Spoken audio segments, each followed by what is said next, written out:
All right, number 6 is just like last time, we want to find the roots. So we have a polynomial, and then we're going to take that same polynomial into a rational function on the denominator.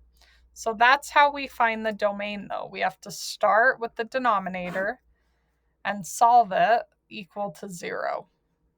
That's how you find the roots. So set equal to 0 and then solve.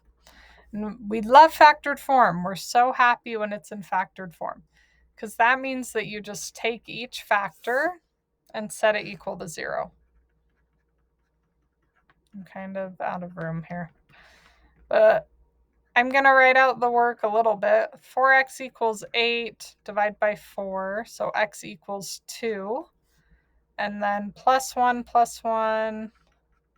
divide by 5, x equals 1/5. And then, last one, add 3. All right, so when we are finding the domain, these are actually the values of the vertical asymptotes. Oops, that's a C. Because that is now the denominator of our rational function. If x equals those values, it's undefined. We get a 0 on the denominator. That's how you find the asymptotes. So I'm going to draw the graph. I have 1/5, 2, and 3. So 2 and 3, asymptote, and then 1/5. And we don't know what the graph looks like in between these lines. We'd have to graph it, would have to plot points. We just know that there's lines in between all of this, and that's the domain. So we always go left to right. So we're going to start with negative infinity. And then at 1/5, there's an asymptote. So see how I just hurried and wrote 1/5 twice? We're ending at 1/5, really, really close, and then we're starting at 1/5, really, really close.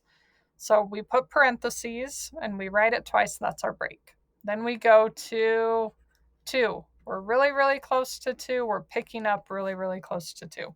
The number repeats. Then we're going to 3.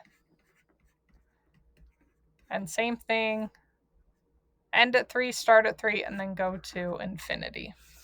So these numbers, they repeat, and those show the asymptotes or the breaks in our graph. So up here, the roots, these can be any order. But down here, sorry, I hit submit earlier, and so it says it's my second try.